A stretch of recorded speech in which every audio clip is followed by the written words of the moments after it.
मान गोनां सार जिहेतु जों दिनै प्राइम 24 फैदों सारनिफ्राय मोननैसो रिपर्ट मोनजानो लुबैयो जोङो जिहेतु नोंथांमोना थांनाय जानुवारियाव जिहेतु मोनसे एकर्ड खालामलांबाय सारा बिनिनो एस बाहागोनि सासे आफादगिरिमोन थ' सारा न'स' गारनानै इसेबांबा दिन हारिनि थाखाय नांबाय नङा होमबा बा बैनि सोमोन्दै एसे सारनि एक्सपिरियेन्सखौ बुंनो थाखाय गुरै खावलायबाय खुलुमनाय थाबाय प्राइम 24 गासै कमिटिनि मेम्बार्सफोर आरो प्राइम 24 नि गासै भिउवार्सफोरनिसिम आंनि अननाय जासिनाय थाबाय बे कुइसना जोबोद मोजां एक्सपिरियेन्स बा मोनसे सिल्लाय लाग्रानि एक्सपिरियेन्स होननानै बुङोब्ला आलादा सिस्टेमा आरो बेनि लामायानो आलादा थ' जेखि जाया मानो जोंनि एनडिएफबि सोमावसारनाया जों बयबो मिथिगौ जे जों सिल्लायजों सोमावसारबोदों जों 34 इयार्स जों सोमावसारबोबाय बिनि उनाव दाखालि थांनाय 27 तारिख जानुवारियाव बा 27 जानुवारियाव जोङो मोनसे पिस एकर्डबो जों खालामबाय आरो बे पिस एकर्डनि दारै दिनै जोंनि बे बड'लेण्ड हालामाव हान्थियै जों थानो मोनबाय बेखौ रायजो राजाफ्रा बयबो वेलकाम खालामदों बरायदों आरो गोजोननायखौ मोनदों थ' आंनि बे जेनाखि स्ट्रागल लाइफ बेयो जोबोद बुंनो थाङोब्ला बिराद हार्ड वर्किं बिराद गोरायै खामानि मावनांगौ जायो डेडिकेटेड आरो पांक्चुवेलखौ लाखिनांगौ जायो जेब्ला आं 2008 आव आं जेनेबा बेसिक मिलिटारि ट्रेनिंखौ लादोंमोन लानायनि उनाव आंबो सासे बड'लेण्ड आर्मि हिसाबै आं सोरनिबा कामानाव बा हाइ कामानाव आंबो सोलिबोनाय सासे मानसि थ' फैयै फैयै जोंनि एनडिएफबिनि गेजेराव बेबायदिनो गोबां गावस्रानायबो जों जाबोदों फारियै दा बेबायदि हिसाबै जोङो दल मोनब्रैयाव गावस्राबोनानै जोङो बेबायदि सोलिबोदों थ' बेबायदि 2008 आं हाग्रायावहाय दंहैयोमोन बा गिबि आंनि बेसिक मिलिटारि ट्रेनिंआ जाहैबाय बांलादेशआव जादों बे बांलादेशआव आं डिसेम्बर 2008 नि माबायाव आं ट्रेनिंखौ लादों बिराद गुसु जायगा बांलादेश होननानै बुङोब्ला गरमबो आरो फारसेथिं बिराद गुसु जों बेखौ बयबो मिथिगौ आरो जों हाजो जायगायाव जोङो थायोमोन थ' बेफोरनि एक्सपिरियेन्सआ आलादालाय आरो हाजो हाला आरो हाग्रानि एक्सपिरियेन्सआ आलादा हाग्रायावथ' बयबो मिथिगौ जिब जुनारजों थायो जों सासे रिभलिउसनारि हिसाबै एबा सासे सोमावसारारि जोङो माबा हिसाबै फायखि हिसाबै जोङो हाग्रायावनो थायो आरो गावनि जानाय लोंनायखौ जोङो हाग्रा जेखि थासारि बा जायगानियावनो जों बानायना लायो थ' बांलादेश बायदि हाग्रायाव बुङोब्लाथ' बिराद बेबायदिनो लेवार सेवारफोराबोथ' दङ थ' बेखौ बुङोब्ला मानसिफ्रा मिनिगोन जे गावगा बेबायदि बिराद खस्थ' खालामसोबाय माबा खिन्थु बे नङा लाइफ रियेलिटिया माने रियेलिटियानो सैथोआनो थ' जोंनि मोनसे उद्देश्यआ बेनो जे जों हारिखौ रैखाथि होनांगोन जेखि जाया मानो जोंनि दुखु खस्थ'आथ' बिदिनोखासै जों मोनसे सिन्था खालामो जे जेखि खामानियावनो थाया मानो जेखि जों गोजौ गाहाय बा हाजो हाला बा हाग्रा बा गामि बा न'खरावबो थाया मानो जों मोनसेखौ सिन्था खालामो जे सोरबा खामानि हरोब्ला बे खामानिखौ जों फल' खालामगोन आरो बे मोनसे जाहैबाय जोंनिया ओमफ्राय मोनसे जाहैबाय जों दुखु दाहा मानसिफ्रा बुङो एथ' खस्थ' नोंसोरो माबोरै हाग्रायाव थाखो माबोरै जानाय लोङा गैयालासे नोंसोर थानो हायो दा बे मोनसे खोथाया जाहैबाय जाथिनि जोंहा मोनसे सेन्टिमेन्ट दङ आरो मोनसेया जाहैबाय जों बेखौनो बुजिना लायो जे दुखु दाहाया जोंनि लोगो दुखु दाहाखौ जों जेब्लायबो बजबनानै लायो आरो बेसो जोंनि बेस्ट फ्रेन्ड जायो मानोना जों जेब्लायबो लनलिनेस हारसिं जायगायाव जोङो थायो आरो जेब्लायबो जों सिन्था खालामनायनि माबायाव दोआव जों गोदोनानै थायो थ' बे हिसाबै दुखु दाहाया जोंनि मोनसे लोगो थ' बेयाव आं ओरैबायदि एक्सपिरियेन्स मोनदों जे जों बेयाव थानानै गुबुन गुबुन रिभलिउसनारि मुलुगावबो बेबायदिनो जों आर्म्स ग्रुपजों दावहा नांनानै उदांस्रि जाबोनायबो रेकर्ड बा हिस्ट्रियाव दङ दा बेफोरखौ जोङो साइलेन्टलि जोङो माखासे लेखाफोरखौ लानानै जोङो सिरि जोङो फरायनानै जोङो बेबायदिनो लनलिनेस प्लेसाव थायोब्ला हारसिं जायगायाव थायोब्ला साबसिनै मेडिटेसन सिन्था खालामनो आरो हारिनि थाखाय बांसिन सिन्था खालामनो सुबिदाखौ मोनो आं होननानै आं साननानै लायो दा आं अभारग्राउन्डआव फैबाय दा आं माबा मोनसे सिन्था खालामनानै न'खराव मोजाङै आंनो 1 घन्टासो सम नांगौ ना माबा मोनसे आं लिरगोन बा माबा मोनसे आङो फकास खालामनो नागिरदों रायजो राजानो बेखौबो आं सम मोना जाबाय दायो दा बे मोनसे आलादा एक्सपिरियेन्स जुदि हाग्रायाव थायोब्ला गोबां मोजां मोजां बेबायदि जोङो हारिनि थाखाय सिन्था खालामनो बा सल' बा माबा माबि जोंनि जारिमिनखौ सुजुलांनो जोङो हायो खिन्थु दा जों अभारग्राउन्डआव फैनाय हिसाबै जोङो बेखौ जोङो समखौनो होनो हाया जाबाय थ' बेबायदिनो जों माबायावहाय बेबायदिनो बांलादेशआव थानानै जोङो बेबायदिनो गोबां जोङो गाग्लोबनाय बा ओरैबायदि जोंहा एक्सपिरियेन्स जायो माब्लाबा जों जानायनि सर्टेज जायो जानायनि सर्टेज माने जोंहा गाहायाव थांनानै जों जानायखौ लाबोनांगौ जोंना बांलादेशआवबो जाहाजजों लाबोनांगौमोन एकदम गाहायनिफ्राय दा मास मोनसेयाव खनसे बेबायदि टाउनाव जोङो थांनाय जायो दा बेबायदि स्टकखौ जोङो जमा दोननांगौ जायो सानसेखालि जों मोनसे एक्सपिरियेन्सआव आं खोन्थानोसै हजोंनि माने जों मोनसे दैमा दं आरो बे दैमानि सेरावहाय जोंहा मोनसे गार्ड बायदि थाखो थायो नालाय बेयाव गार्डआवहाय जों थादोंमोन आरो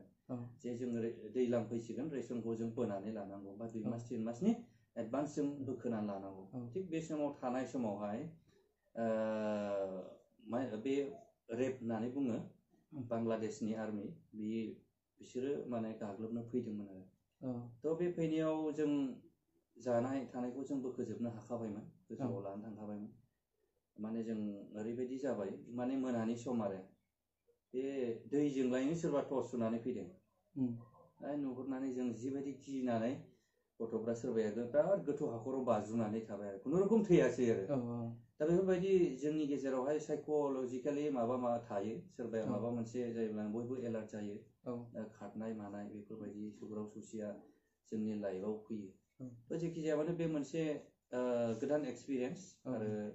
बिराद मोजां बेयो एक्सपिरियेन्स जायखौ लानानै जों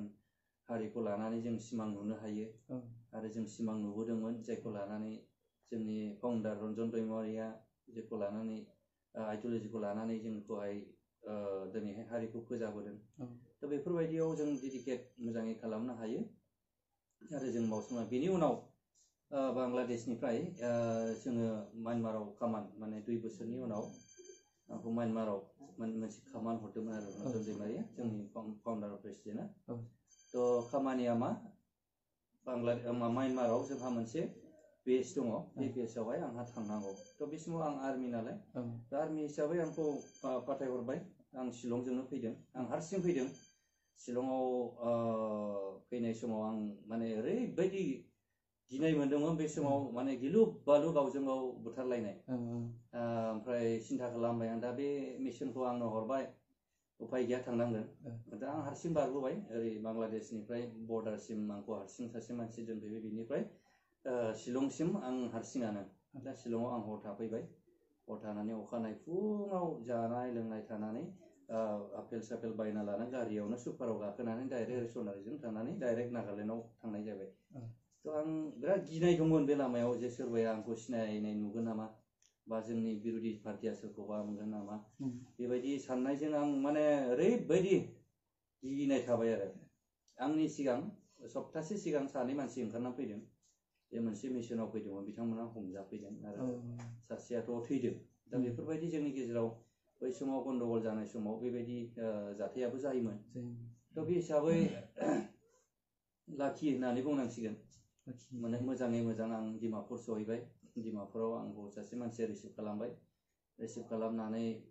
जानाखि आइके संबिजिर होनदों बे बिथाङाबो बेहायनो दङ थ' उनावहाय बिथांखौ लोगो लानानै आं रायलायबाय मिशना मा जाहैबाय माने इंलेण्डआव थांनांगौ इंलेण्डआव नागालेण्डनि सासे बिराद गिदिर रिभलिउसनारि मानसि दङ बिथांखौ लोगो लानो रन्जन दैमारिया आंखौ थिनहरदों बे संबिजिरजों थ' बेयाव फैनानै आं मिशनखौ मिथिबाय जेनेबा थांनांगौबाथ' थांनांगौ जेबो नङा लाइफ इज ए जार्नि आरो बेखौहाय मोजाङै जुदि फुर्तियैनो एक्सेप्ट खालामना लानो हायोब्ला बिराद मोजां बे जायहा बेखौ गियो बिसोर एकदम जेबो सोलोंनाय नङा आंनि लाइफआव बेनो आं फरेनाव थांनांबाबो आं माबा मोनसे सोलोंगोन बा हारिनि थाखाय आंनि जिउआ लामा ससेयाव गोमालांबाबो आं मोनसे हिस्ट्रिकेल माबा खालामनो हागोन बे आंनि थांखिमोन आरो थ' थांबाय थांनानै डिमापुराव जों रायलायनानै इदिसो नोंना इंलेण्डआव थांनांगौ ओरैबायदि म्यानमाराव हाबना म्यानमारनि टिकेट लानानै थाइलेण्ड जानानै थांनांगौ बेबायदि प्रभिजन दङ आरो थांनायनि दाना जों थांबाय थांनानै डिमापुराव जों माबा थादों 2 मास थादों 2 मासनि उनाव जों म्यानमाराव थांबाय बे म्यानमाराव थांनाया ओरैबायदि जोंनि थाखाय माने हाथाव आरो थारमाने जों जाबाय प्लेनाव थाग्रा बिसोर हाजोआव थायो एकबारैनो थाबायनानै म्यानमारसिम थाबायनानै थाबायखावनानै मोनहैनांगौ दाना फार्स्ट स्टार्टआव जोङो थांबाय म्यानमार बर्डारसिम थांबाय थांनानै दाना आं सानबाय बिराद गोजौ गोजौ हाजो दाना बुंबाय जोंखौ जाय मानसिया लांगोन बे थाबायनांगौसो होनबाय थ' थाबायनायाथ' एसे हुदा दङ अब्लाबो जोंनि थाखाय बे हाजोआ माने जाथावना नङा आरो थ' जों बर्डारसिम सहैनानै अखा नायसिनो माने दाउला गासि गिसिरनायावनो बयबो सिखारनानै थब्ला थब्लि बानानै जों साथाम आइकेसि अंजित आं आरो सासे बोग्रा जों थाबायनानै बेसेबांबा गोजौ हाजो बे हाजोआ माने दैज्लाङाव रावबो थाबाया ओमफ्राय मेसें जाबा थाबायो बे फार्स्ट लामाजोंनो लामाया हाग्राजों माबा जाजोबनानै दं हाजो गोजौ मोनहैनायनि उनाव अखा नायहैबाय जे हाग्राथ' बे ट्रेकसुट जों गानदों बे गासैबो हाग्रा साग्रा नांजोबबाय थ' थांनानै जोंनावब्लाबो उफाय गैया जों थाबायबाय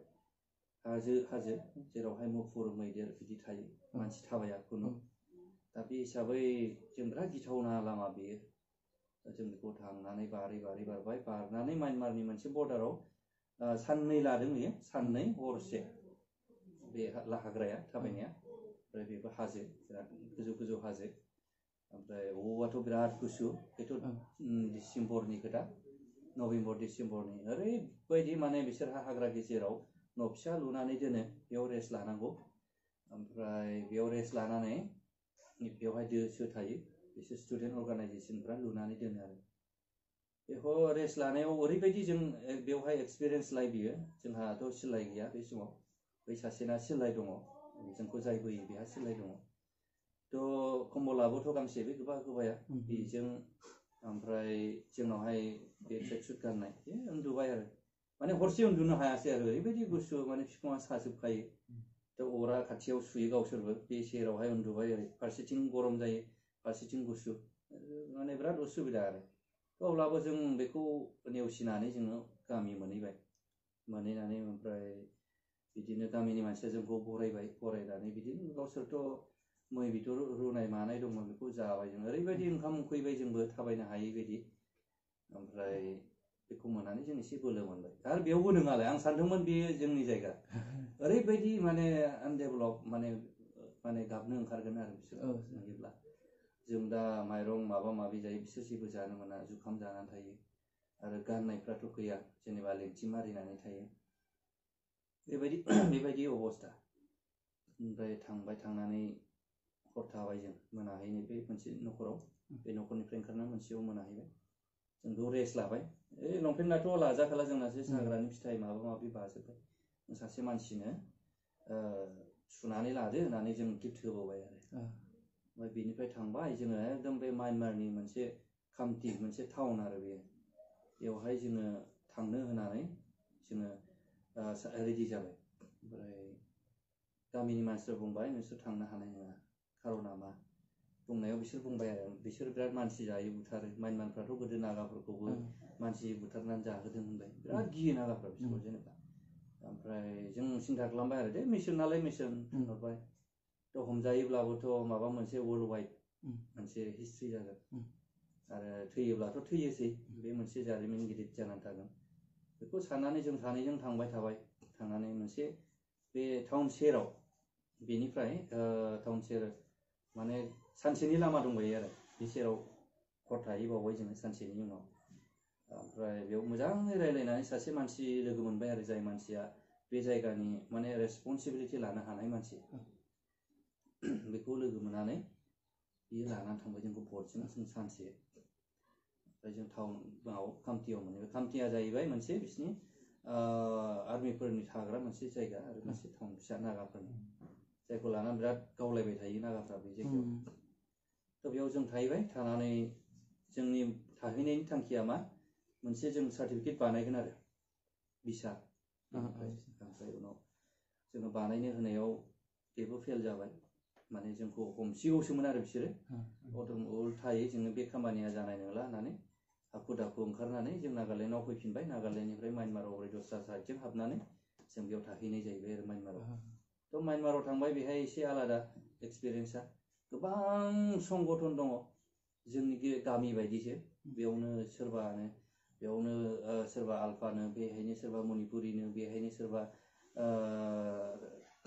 केएलअनो, सोरबा ओरै कुकिनो, ओरै नागानो, बेबायदि माने गामि ओनसोलावहाय जेरै दाब दाब न' लुना थायो बिदिसो मोनसे इउनिभारसिटि होनजायो आरो। थ' थांनानै जों बिराद गोजोननाय मोनबाय, माथो उदाङानोलाय बेहायलाय। दा बेबायदि उदां परिबेसखौ नुनानै जों बिराद गिदिर इनकारेजमेन्ट मोनबाय आरो, जेनेबा बेबायदि जों फिल मोननायावनो, बेबायदि जों बेस मोननायावनो, जों जुदि थाबैनो जोङो जुदि नांनानै जों उदांस्रि बा माबा मोनसे जों खालामना लानो हायाब्ला, जोङो उनाव भबिष्यताव जोङो जायगा गैयाब्ला जों आन्दायगोन नांनो। बेबायदि सिन्था खालामनानै जों बेबायदिनो हजोंहाय 10 बोसोरसो थानाय जाहैबाय आरो, 10 बोसोरसो म्यानमाराव। थ' बेबायदिनो जों थानाय समावहाय बिदिनो गोबां बिदिनो गावजों गाव बिदिनो बल जोनाय, फ्रेन्डशिप फुटबल गेलेनाय, भलिबल गेलेनाय, माब्लाबा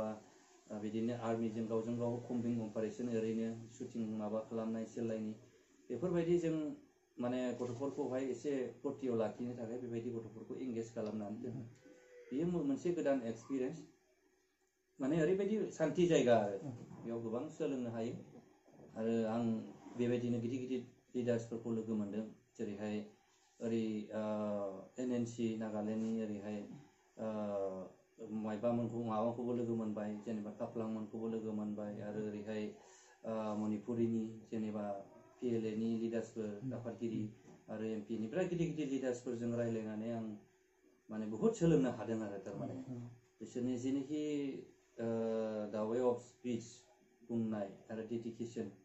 हारिखौ जेसेबां अनो बेखौहाय आं सोलोंनो हादोंमोन आरो। थ' जेखि जाया मानो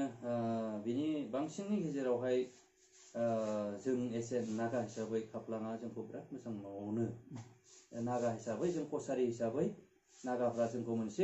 गावसिनि बिदा फंबाय बायदि लायो, बिराद मोजां मोनो आरो बिसोरो। बिनि अननायाव, काप्लांनि अननायाव जों गोबां बोसोर बेहाय जों थानो हादों, आरो जोङो माखासे जोंनि जेनोखि सोमावसारनायनि लामाखौ जोङो एसे आवगायनानै लांनो हादों। थ' बेबायदिनो जोङो लिडारफोर माब्लाबा टाइम गैयाबा ज' जिरायनानै जाथिनि जेनेबा मोनसे हारिनि नांनायनि माखासे डिसकासन जों खालामबाय थायो आरो। बेबायदिनो जों गोबां सोलोंनायनि मादाव माने आं एक्सपिरियेन्स मोननाया बे लिडारफोरजों जोङो रायज्लायनो हादों, आरो जाथिनि सेन्टिमेन्टखौ बा जाथिनि सिबिनायखौ आं बांसिनै सोलोंबोनो हादों। खारन मोनसे हादोराव सोमावसारनाय गैयाब्ला जौगानाय फैया। इभेन आं सिलाय लानायखौल' बुङाखै, बा माबा मोनसे सिम्पोल एग्जाम्पलाव आं बुंनोसै, जोंहा लामा गैया, दा लामा मावनायाव जोङो माबा मोनसे जोङो बेखौहाय रायजो राजाया गोसोखांनानै होयैखौ जेनेबा बिर'धि खालामब्लासो, बा बेखौ बुंब्लासो, रायजो राजा ओंखारना बुङोब्लासो जोङो मोनो। दा बे हिसाबै जोंनि सोमावसारनायाबो बिदिनो, जोंनि सोमावसारनाया सेलायनि सोमावसारनाय। जोङो माबा मोनसे गांदोंब्ला जोङो बेखौहाय माबा मोनसेजों जोङो फिननांगोन। दा बे हिसाबै जोंनि साननाया बेमोन। जेखि जाया मानो जों म्यानमाराव बिदिनो ज'यै दंमोन, आरो जों मोनसे गोदान एक्सपिरियेन्स मोननाया बे, जेनेबा म्यानमाराबो म्यानमार आर्मि स्पेसियेलि बुंनो थाङोब्ला बिराद डेडिकेटेड, बिराद साहसि बिसोरो, बेखौ जों नुबोदों। माने जेब्लानो अपारेसन खालामो बिथांमोना बिराद डेडिकेटेड, माने बिराद गोसो होनानै बिथांमोना मावनो हायो। थ' सावरायनांगौबा गोबां दङ, आरो जोंनि जेनोखि जिउनि लामा रिभलिउसननि, बियो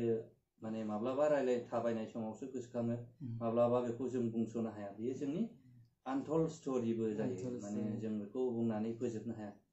थ' नों माबायदि एक्सपिरियेन्स मोनखो होननानै बुङोब्ला, बेनो आं आवगायावहाय सिभिल लाइफमोन, आं ससाइटिनि मानसिमोन। आवगायाव आं थांनानै इन्डियान सरकारजों गावलायनानै जे जों उदांस्रि लाबोगोन, बेखौ आं डेडिकेलि माने गावखौनो फोथायनानै बे खामानिखौ मावबोदों। जों बेखौहाय सासे रोंखा राखासो, जेनेबा हमनानै ला गावनो मानो ओरै बेबायदि एक्सपिरियेन्सखौ जों सोलोंनो हादों, बे अभिगथा आरो। आरो गथ'फोरखौ दैदेननाय, बा आर्मिखौ दैदेननाय, समाजखौ, मोनसे अर्गानाइजेसनखौ बोरै दैदेननांगौ,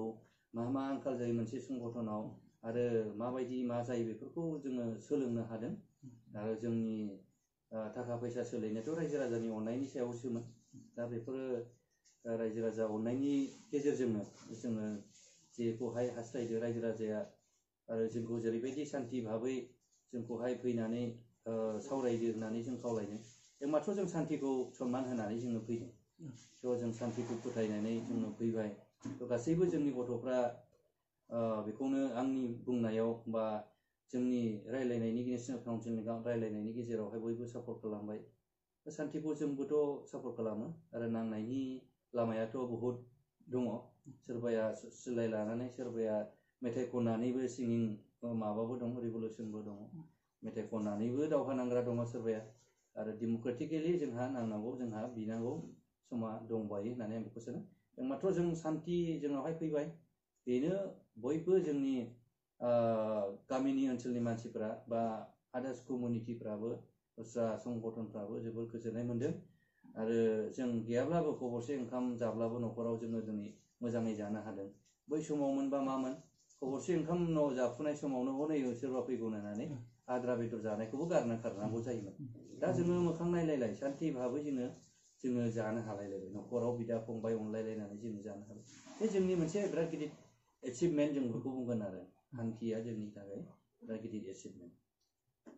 दा आं एक्सपिरियेन्सखौ मा बुंबावनो, बहुद एक्सपिरियेन्स दं, बेखौ घन्टानि गेजेरावनो बुंजोबनो हानाय नंला। थ' सम मोनोब्ला बिदिनो थख' जों बुंलांगोन। आरो गोबां जोंहा अबिगथा बा एक्सपिरियेन्स जोंहा दङ। बेबायदि जोंहा बुंजोबनो हायै बाथ्राफोर दं। दाथ' दाखालि 27 तारिख जानुवारिनि उनाव जोंहा मोनसे पिस एकर्ड जाबाय। थ' बिनि उनाव जोंहाथ' मोनसे ग्रिभेन्सेस थाबाय, जेरैहाय रिहेबिलिटेसन केस, आरो जोंहा मोनसे क्राइटेरिया, बेफोरखौ जोंहा मावफुंनायनिबो मोनसे दायित्व थाबाय। थ' बिनिखायनो जों दा मोनसे पलिटिकेल एंगेलजों बा पलिटिकेल हान्जाजों लोब्बा जानानै जोङो बेफोरखौ जोङो मावलांनो होननानै जों मोनसे सिद्धान्त लाबाय। थ' थांखिया बेनो, जोङो जेनोखि जोंनि सेंग्राफोर जोंहा दङ बेफोरखौ रिहेबिलिटेसन होनायनि बाथ्राखौ जों सिन्था खालामदों। आरो जों बबे एंगेलजों जाय सरकारा मोजाङै दिदोमै एबा जोंनि खामानिखौ मावनो हागोन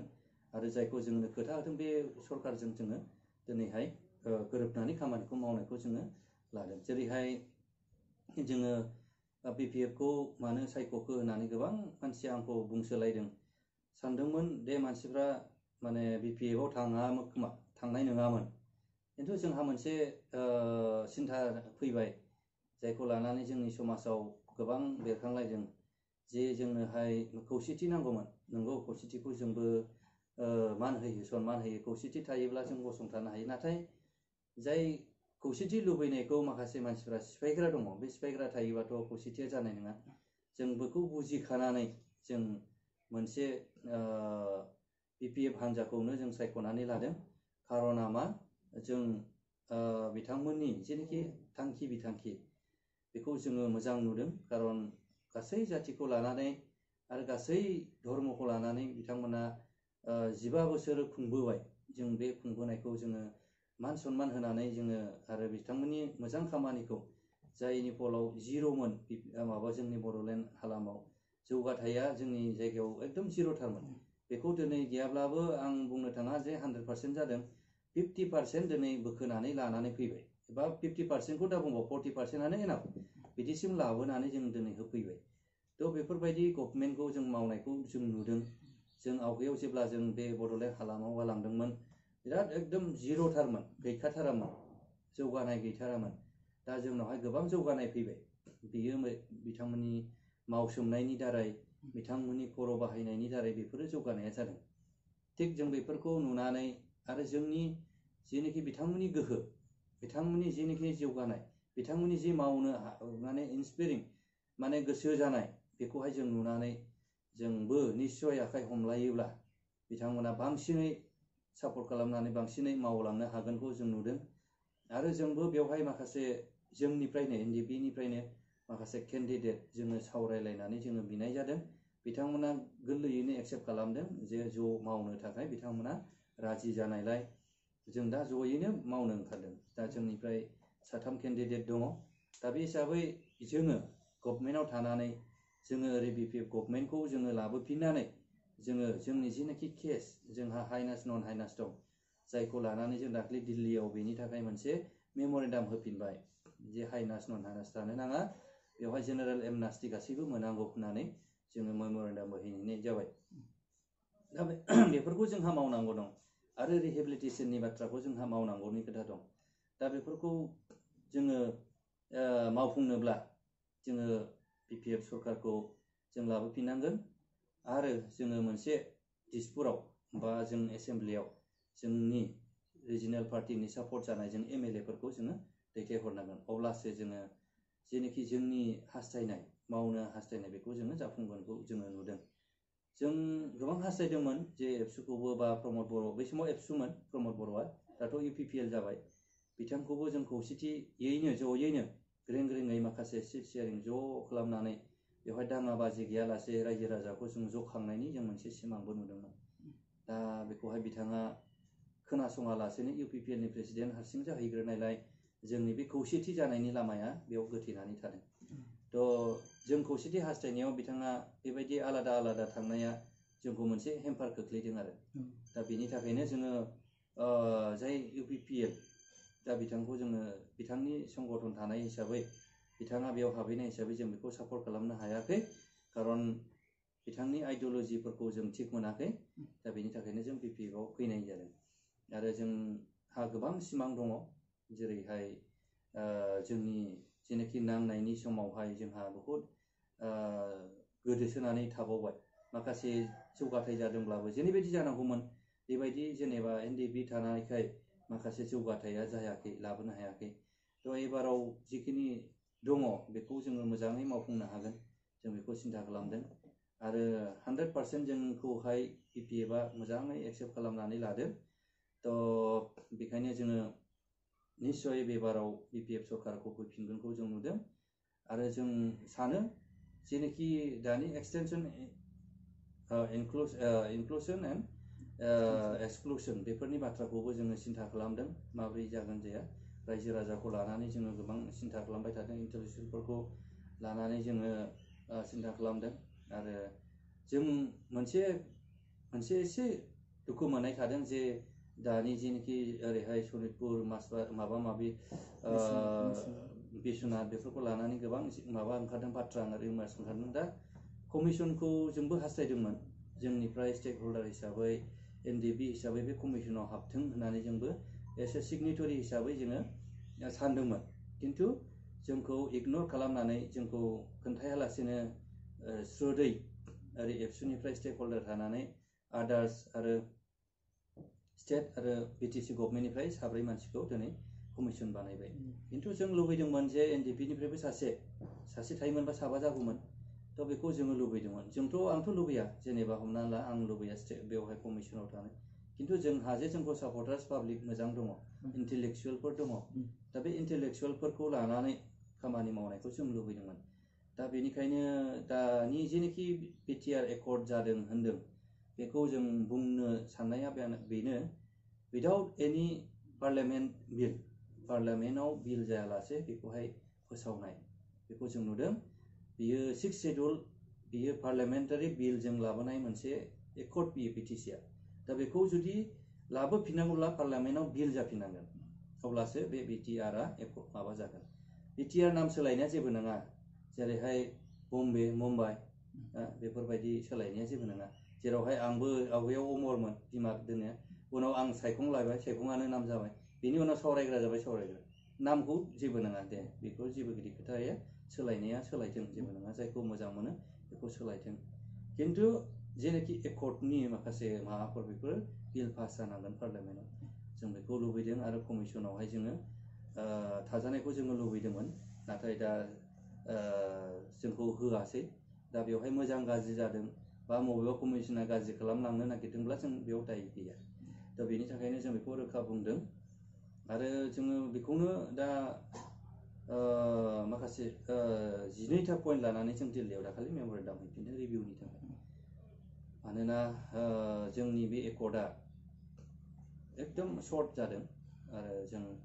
रायजो राजाजों कनसाल्ट खालामनो हायाखै बिनि थाखाय जों माखासे पइन्ट्स 12टा पइन्ट्सखौ लानानै जोङो रिभिउ होदों थ'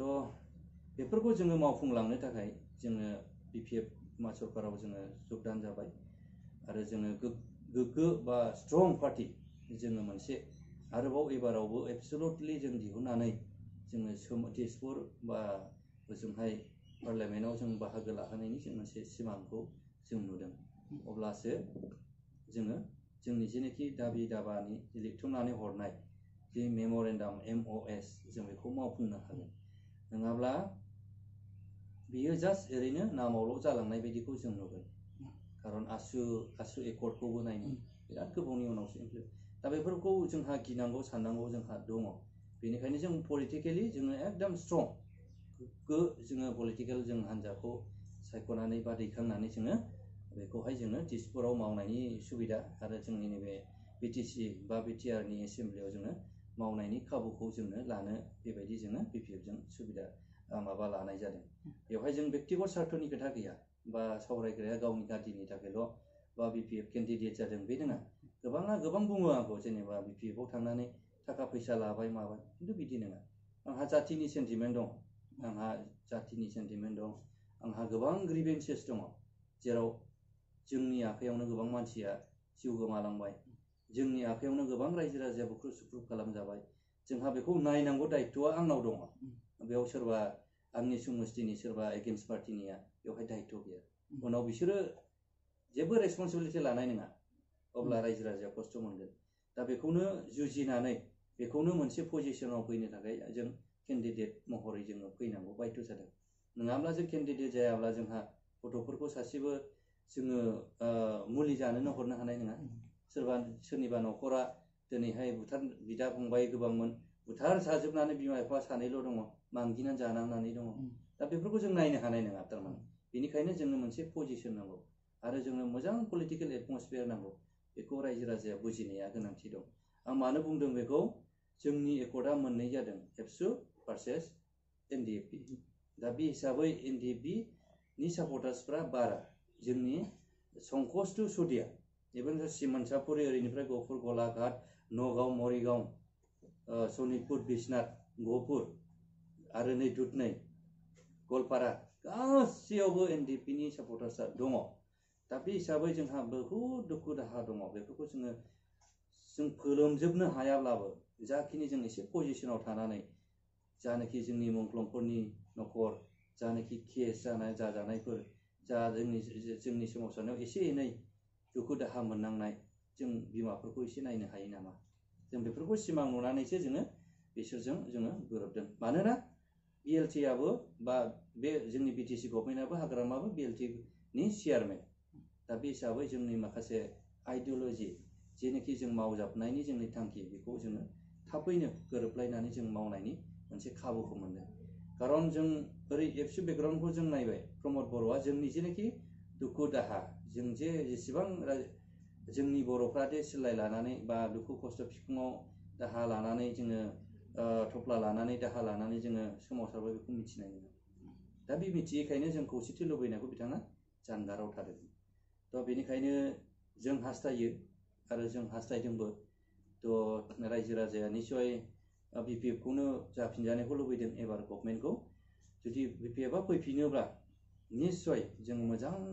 बेवहाय पिसफुल गभर्नमेन्ट जों दानो हागोन आरो जोङो मोजाङै रायजो राजानि दुखु दाहाखौ जोङो बुजिलायनो हागोन मानोना दिनैनि दिनाव BPFनि जेनोखि केन्डिडेटफोर बिथांमोनाबो गोबां बेबायदि सेक्रिफाइस खालामबोनाय मानसिफोर गोजाजोब आंनि दिनैनि मेगनाव जोंनि जेनोखि NDFBनि आफादनि जेनोखि केन्डिडेटफोर बिथांमोना सोरबा PDMB सोरबा PCCBM बेफोरनिफ्राय नङा थोंजों अस्त्र लाग्रा आफादनि मानसिफोर आरो जेनोखि BPFआव दं बिथांमोनाबो बिदिनिफ्राय बेकग्राउन्डनिफ्राय फैनाय बेनिखायनो आं सानो एबार माने बिराद मोजां मोनसे जोंहा टीम जादों आरो एबार BPFनिया दा बे हिसाबै जों बिराद दा मावनायाव जों मेङालासे जों ज' दङ थांखि बिथांखि जोंनि ग्रोब मिलायदों दा बे हिसाबै रायजो राजाखौबो आं खावलायदों जाहाथे गलं गुबुं जाया थिगखौनो थायो नङाब्ला जों उनावहाय जाय प्रमद बर'नि दैदेननायाव जों आन्दायहैनांगौबो जायो मानोना दानो जोंखौ बिथाङा सिनाया, सोलाय लाग्राफोरनि जेनाखि दुखु दाहाखौ बिथाङा नेवसिनो नागिरो बा नेवसिबोदों। दा बेफोरबायदि जुदि भबिष्यतआव जायोब्ला जालाङोब्ला जों जोबोद खैफोदाव गोग्लैगोन। जों रायजो राजाया आरो जोंनि समाजा गावफ्लेनानै माब्लाबाबो जों सिखांनो हानाय नङा आरो जों रिजिनेल पार्टिखौ जोङो हमथाना लाखिनो हानाय नङा। मानोना जों दिनैनि दिनाव नुदों UPPL हारसिङै सरकार दानो हानायनि जेबो क्षमता गैया, बाट PPFआ हारसिङैनो दिनैनि दिनाव फैखागोन। बेनिखायनो देरहानायनि लाइनाव आरो जोंखौ मावनायनि मोनसे स्कप चान्स होयोब्ला रायजो राजाखौ जोङो गोजोननाय मोनगोन आरो बेखौनो आं खावलायगोन जे बेवहाय रायजो राजाया जेबो गोनो गोथो जानो नाङा। मोनसे स्टेन्डआवनो एबारबो PPFखौनो लाबोफिननांगोन। बेवहाय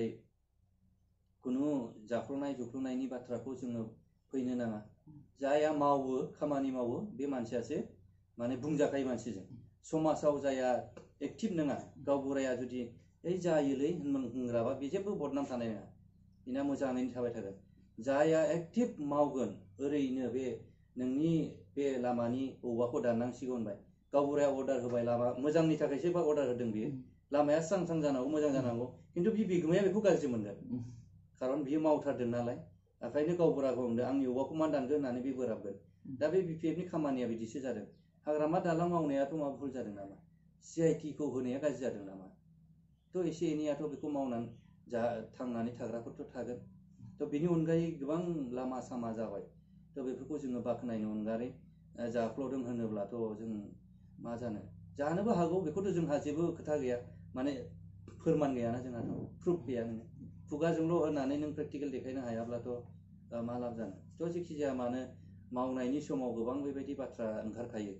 BJPआबो सानसे समाव बुंजादोंमोन, कंग्रेसआबो बुंजादोंमोन। दा बेफोरबायदि मावनाय खामानि मानसिफ्रासो बुंजायो। दा निस्सय खामानि मावदों BPFआ आरो BPFआ जौगानायखौ लाबोदों। बेनि थाखायनो माखासे मानसिफ्रा, माखासे सेक्सन मानसिफ्रा बेखौ बुंनो नाजाबाय थादों आरो। थ' बेवहाय खुनु गोनो गोथो फैनो नाङा। दा जोंनियावहाय मिक्स BPFल' आवगायनि BPF नङा, दा बेवहाय मिक्स गोबां आफाद दङ दायो। दा बे गोबां आफाद थानाय हिसाबै जों मोजाङै मोजां शेयार खालामलायनो हागोन आरो मोजाङै जों जौगानायनि खामानिखौ सिन्था खालामलायनो हागोन।